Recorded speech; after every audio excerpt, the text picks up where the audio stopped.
contractions are getting stronger. I mainly feel nauseous though. And she's still moving around. I just been talking to her, telling her, let's go, it's time. Work with me. It's about love, love, love, love. I'm gonna say that love, love. Welcome to another episode of Journey with Jazz, where we are capturing the everyday journey of faith through marriage, motherhood, and ministry. Y'all like that? Y'all like how that sounds? I need to add in my legal journey as well. I need an M for legal journey, lawyer, attorney, something. So if y'all got any ideas, let me know. But yes, I wanted to kind of get on here and talk about my birthing experience and just the transition of being the mama to a newborn. This is baby number 2. We do have a 4-year-old, but it's just been a while. So you just back into the thick of things. Some things you just forgot. Like, after she drinks an ounce of milk, I burp her. But that was something we had to kind of learn the hard way because, she was getting choked up. And if y'all have any tips just regarding feeding and just making sure we're preventing colic as much as possible, or just little things that you do that helps, let me know. I'm definitely open to some constructive criticism. But yeah, so I remember the days prior to having baby girl. I was just so ready to have her. I don't know if y'all seen it, but I did a reel just talking about it's time. I'm 38 weeks pregnant. I have not had this baby yet. And those of you who are pregnant or you a mama, you know how it is. By this point, you're just over it. I also shared how I realized in those final days, God was making sure we had things in order before she got here, making sure just things that would have been so tremendously difficult to do with her here was done. But another big thing that he's been teaching me these last few months is I need to sustain whatever I start. And what I mean by that is whatever I started prior to her being here, whether it was girl talks that we do every Thursday, or just doing my reels or sharing a word or giving a word of encouragement, it's no excuse to be like, okay, baby's here now, right? Baby's here, so I don't have time for that. It's no excuse to say I'm too busy now because I have this extra responsibility. So he was really showing me, no, you need to sustain the things that you start now. So go ahead and get into a routine. Well, not necessarily getting into a routine, because let's be real, newborn, there is no routine right now besides feeding her every 2 hours. That's pretty much the only routine we have. But it was mainly just go ahead and commit to these things prior. And when you have this beautiful addition to your family, you're not compromised. You're not being so consumed by being a mama that you're forgetting the things I've already given you to do.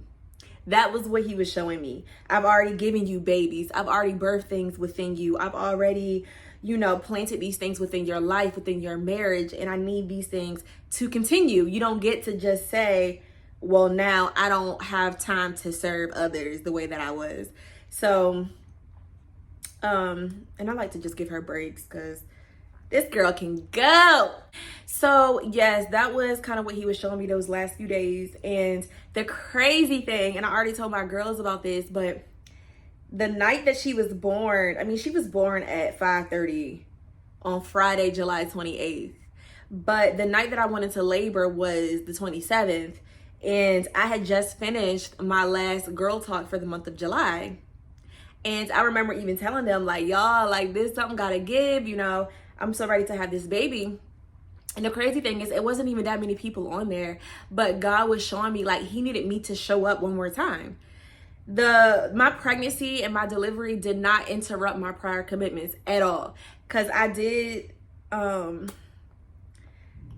that last girl talk, and then I went into labor the next day, basically overnight into the next day. And then the next Thursday, I was back up there for the August girl talks. And that was what he was teaching me, is his timing is going to be perfect, and he's going to be intentional with how he does things and releases things and births things. But he needs me to be available and to commit to my part.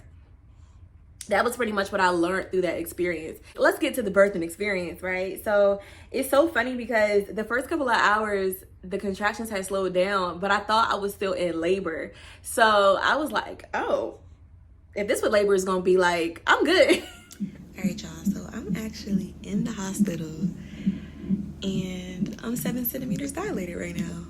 What? And I can't believe I'm still able to talk and engage. Like, I cannot believe it. I was bouncing on the little medicine ball. Bounce, bounce, bounce, bounce, bounce, bounce. Yeah, bounce it. I gotta bounce. Bounce the baby out. Well, I haven't had, you know, any painkillers or anything yet. And I was just texting people and calling people like, yeah, y'all, I'm in labor, but wow, this one is gonna be easy. And, you know, I'm just praying, you know, for a healthy and safe delivery. When I tell y'all, it got real fast. I ended up getting induced because, again, my labor was slowing down. So my contractions, she falling asleep. My contractions were slow. And then the doctor was checking me and I think I was dilated like 5 or 6 centimeters, which I thought I was more by that point. So she was trying to release me and tell me I could go back home. I said, I basically said, I don't receive that. Like, y'all, she had me mad because it's like, girl, you need to get in position.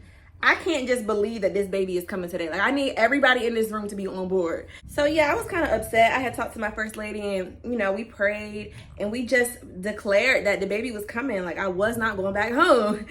So anyway, we ended up, I decided to get induced, which I did with my son as well. And those of you who have been induced, you know, it's like a longer process and usually more painful because you're contracting for longer while you're waiting for your body, you know, your cervix to dilate. Well, they ended up inducing me and doing the Pitocin.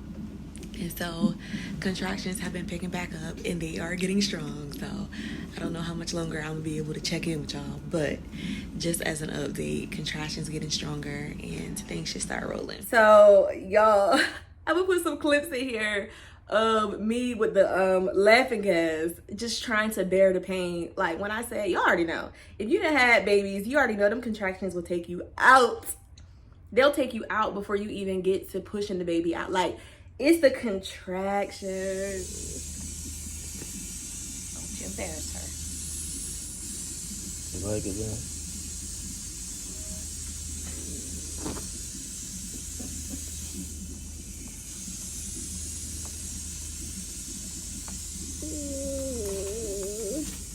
Keep breathing.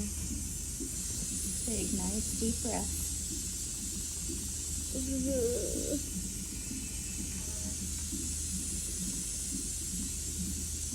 You got it, Mama. You really are in the home stretch. I know it doesn't feel that way, but you are. Home stretch, dude. This is the beginning. Home stretch. Yeah. I want to hear you giggle again. I know, it's like you laughing but then you crying. Can't help but laugh. The contraction will embarrass you, There's like don't nothing- forget about me. I'm coming. There it is. Oh my god, that contraction is different. Jasmine, Yeah, you're that's killing what me. it is, bro. I don't know. Babe, even know you'll what to feel. never imagine. Mm-mm. I did have a doula come in while I was contracting. I did not have a doula during my pregnancy journey. And if you had a doula, just tell me about how that experience has been. Cause, you know, thinking about future wise, I definitely would want a doula during my pregnancy as well. Cause it's like, all right, girl, I already know you. We've been over this, we've practiced this, and here's game time.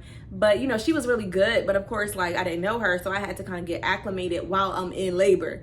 So I think next time I would want a doula. Anyway, so yeah, contractions crazy. I'm going crazy with the laughing gas. And y'all know, the pain is just unbearable. Yeah, they got the simulators for guys. I know guys should experience. They give y'all, no. I don't think it's even close to Because it. it's not inside. It gotta be inside for you to fully experience it. But the gas helps, though. It does. You can do it. You can go all the way. But that thing, she coming back. That's for sure. Put that going right up to your face when she comes back. and go crazy. You gotta take it out on the bed. Giggle. That's why we going so hard. Oh, come on, Cadence. Come on, girl. I'm doing my part. She coming down. Yeah, she is. Like, you're bearing it. So clearly you can bear it. But the feeling is just unbearable. Y'all wouldn't believe it. So finally, you know, they kept checking my cervix, and they were like, okay, you're 6 centimeters, 7 centimeters, 8. Like, it was just inching, taking forever. And it's crazy because I finally got to 9 centimeters, and they were like, you're so close. In my mind, I'm like, one, I don't know how long I'm gonna be at 9 centimeters. Like, I don't know. And I can't take another contraction. Unless bird boop. I can't take another contraction. Like, I cannot take another one. So I was like, listen, where's that epidural? Like, y'all, when I say I folded. I was like, where is that epidural? I was 9 centimeters dilated. And everybody was like, but you're so, I don't care. And I was like, I still gotta push. Like, I was crying. I was like, but I still gotta push. There's no way I'm gonna have the endurance to push the baby out when I'm about to tap out right now. Like, I'm not gonna be able to do it. So, put my pride aside. Well, I wasn't really like tripping off getting an epidural anyway. I was more scared of the needle than like the principle of getting one, for real. Hey mama. She falling back asleep. She only drunk like an ounce, if that. No, she gonna want some more. I know her too well now. So yeah, it was like, sign this waiver, we're gonna do this, let's get it done. Got the epidural, and those of you who have had one, you know, it's like a numbing. So those of you who haven't had one, you're basically numb from your stomach down. And when they say numb, like it feels weird, for real. It feels like something did go through your spine, because you cannot move from your stomach down. And it's not like you're, oh, like life is good. Like, it's just very uncomfortable. So did that. By that point, I'm still getting contractions. You know, I can't feel them at this point. And they were like, all right, like, do you feel like you can push now? So pushed. And when you have an epidural and you're pushing, you don't feel like you're pushing, like, because I guess your muscles down there are, I don't know, because you're numb. I don't know what happens. Maybe y'all got the scientific explanation, but yeah, so push. That part was probably like 30 minutes. It was not long that I was actually pushing. And then she came out, and that was that. Like, she was out. They did have to break my water, which was crazy. They did that with my son too, but it was a lot of water. Like, you burped, you want some more? It was a lot of water. I'm like, this is a flood. How was all this up in me? So yeah, she was here, and we had just like a couple of things, you know, that they were monitoring before we were discharged. But me and my husband, we were just like, you know, we stayed for a night, and then we were like, we kind of wanted to be home. You know, just get stuff set up. And of course we had the dogs at our house, and it was just like this, like, let's just get home and get situated type thing. So my doctor was like, you want to go home already? This was like the next day. And I was just like, yeah, as long as, you know, you're releasing me and medically and professionally you think it's okay. So she ended up approving it. And then, you know, baby girl got checked. They checked her vitals and her weight and everything they have to check.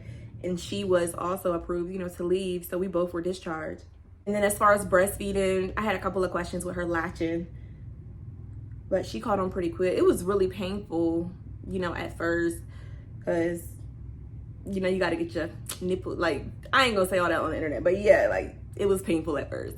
But we got a good system now. We're still doing her room, her nursery. So I just wanted to show you guys a little bit of what that looks like. I love earth tones, and those who know me know I love a boho look. So I definitely wanted to boho her room out. And just have like an accent wall and just, you know, make it very relaxing. Something that she can also grow into, like not too baby girlish, you know what I mean? Like she could be pretty much teenager with these colors in this look. So I wanted to show kind of the progress where we started. This was only a couple of days before she was here. We were still unboxing stuff, opening stuff, putting stuff together, building stuff. So the timing was definitely intentional. And you know, when they first get here, they're pretty much sleeping with you. Well, not with you, quote unquote. They ain't supposed to sleep with you, quote unquote. But they're sleeping in your room at least. So you got some time to still get situated and get her things organized. We've also had a couple of doctor's visits by now, and they've gone well. You know, she's pretty much used to it. She's, you know, gotten blood drawn several times.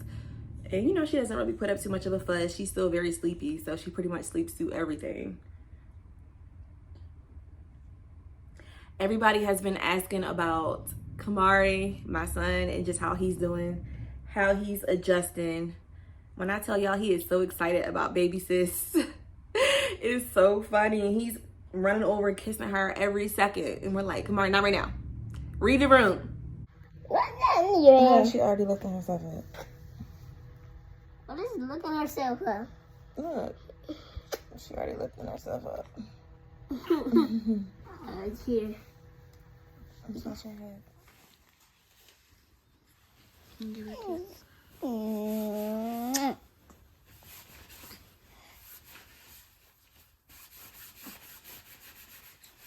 I really want her. Come on, listen.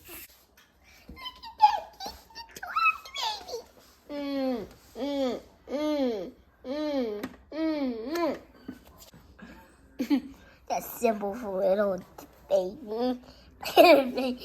Look at her face. Look at her face. Look at her face. I can't stand at you. That's been our thing. Read the room. It's too much going on right now. Get out her face. But no, he's in love, just like us. So excited. Other than that, it's been such a beautiful experience. We have had so much support. People bringing us food. People, you know, bringing us baby stuff. You know, more clothes, diapers, ordering us stuff on Amazon. Just surrounded by love and lack nothing. I'm so grateful. We literally lack nothing. And Dre and I were talking about just having a community here, away from home. It's really special to realize, you know, we have so much support here and people who almost jump through hoops to make sure we have everything that we need, make sure we're getting rest, make sure that we're eating, and making sure that she's good as well, and even making sure Kamari's good with the adjustment. I did want to talk about postpartum stuff. So ladies who are pregnant or you're postpartum, some products that I absolutely love. I do want to do some product reviews, so that will be my next video, just going over the best postpartum products that I've used so far that have made life easy or have just been convenient. Burp it out. So if you guys have any questions just about certain products that you were thinking about trying or that you have tried, put that in the comments below so I can kind of give my perspective or any recommendations that I have in my next video. But I will be doing a products review, so make sure you stay tuned. That is all I have for today. I'm so happy y'all got to meet baby girl. We are about to take her to the doctor, so we got to go. But yes, thank y'all for tuning into Journey with Jazz, where we are capturing the everyday journey of faith through marriage, motherhood, and ministry. Thanks for tuning in, and until next time, I will see you.